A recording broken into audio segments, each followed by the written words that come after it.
Mad Max Fury Road. This is the new film in the new series of the Mad Max films, and when I first thought going to see this film, when I saw the trailers and advertising for it, I thought, okay, this is a remake of the whole film, and then I found out that it's actually a sequel. Yeah, I was generally quite shocked. They managed to get George Miller back to film this film, who did all the first 3 Mad Max films in the trilogy, and this is, I want to say, the first Mad Max film in 15 years since Thunderdome. Yeah, I was generally quite shocked about that when I heard this, and I was even more shocked once I went to see the film and found out that it was amazing. Generally, it was amazing, and if I have to be like a critic and have to sum it up in a certain word, epic comes to mind, and it's so well done.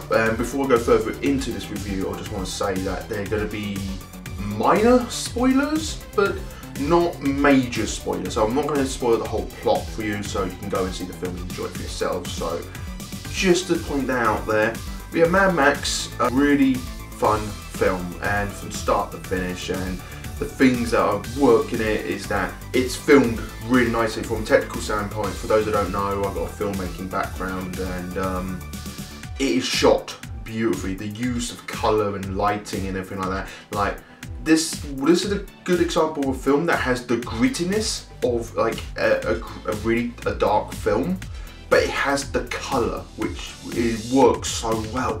And I think that's what DC missing with their films, to be honest, is that you can have the grittiness and the darkness of the films, but you can also have the colour as well. And this Mad Max film did that, and this generally did feel like a film that was made in like the 80s and the early 90s as well, in that sort of theme, that it had that dark grittiness, like you do not know what's going to happen. Like when you saw someone in danger, you thought, fuck me, they're going to die. And this film did deliver on that. It did have that vibrance of violence that the 80s and 90s films had. That, well, I mean, like most of the 80s, early 70s, and early 90s, and it had that feel that when you saw a character in danger, you knew they were in danger, and this film really did deliver on that.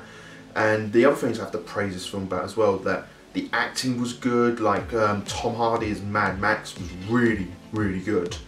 And the other one stood out to me was Selena Fawn, who was really good. I hope I got her name right.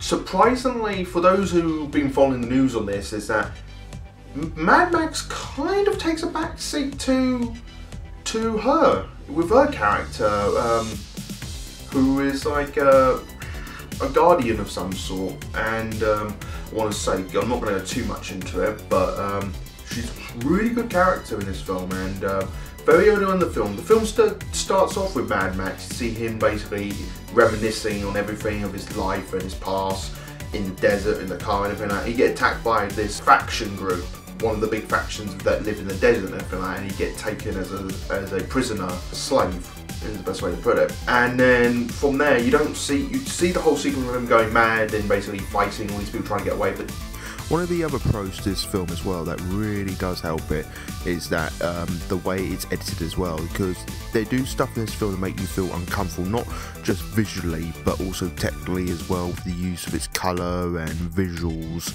on screen with the preset designs and everything like that. That's all well done, but when it comes to the editing techniques, they blatantly do extreme close-ups, and also as well they do very rapid, fast-paced motion, and they speed up the footage. Yeah, want you to make you feel uncomfortable when you're watching this film, because it's the world it's set in, and like the fast pace of it, the rapid editing of it, it done so well. That sense of disturbance and keeping you on your edge of your seat, and you want to know what happened next, make you feel uncomfortable while you're watching this film, but in a good way. Then takes a bit of a back seat and you follow this main female character, and it was really, really different, and I really liked it. And again, Selena put in a really good performance, and it's done so well. And not to diss Tom Hardy, but Tom Hardy did a good job as Mad Max, but he didn't do much until the action scenes to come in. And this is another praise I have to give for the film. The film action scenes are so good, like with the car chases, the practical effects, the explosions, done so well.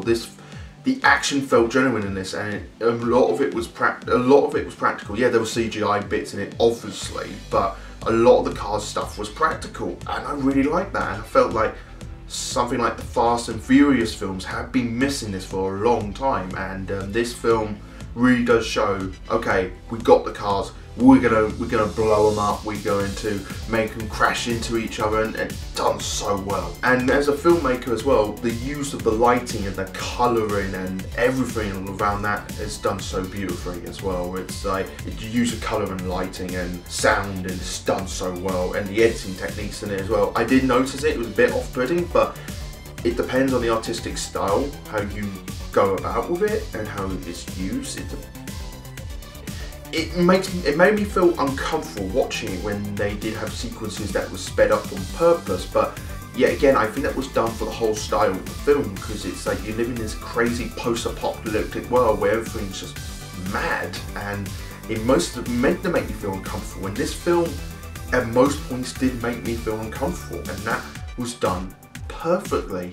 And I think the only complaint I got about this film has to be that they introduce all these different characters with all the main bad guys and everything like that. They introduce one, they introduce another, they introduce another, and they don't get enough screen time or enough presence, or they're very forgetful. I don't remember their names, to be honest, and but visually they look so good, and that's another problem comes with the film as well, was that constant going and going and going. Like there are bits when it does pause and you do rest, but they're so far apart from each other. Like when you get in a car chase scene, when they're chasing them in an action sequence, that goes on for a long time, and it's not as bad as Man of Steel going as long, but it's still to a level that it is noticeable, and that's one of the downfalls of this film. But yeah, again, all the pros outweigh the cons in this film, and I highly recommend go and see it while it's in the cinema. Really fun joyride from start to finish, and if I have to give this film a rating, I give it a 5 out of 5.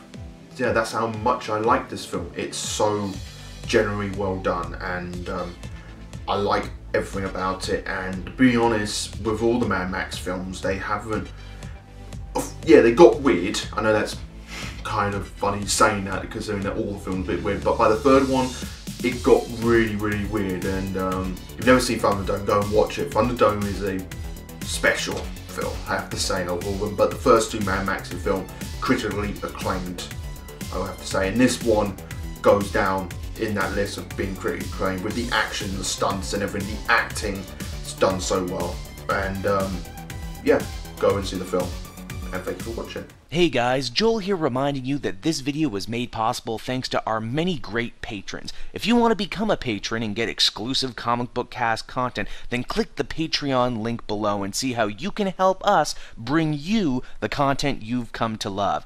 Every little bit helps, and thanks for listening.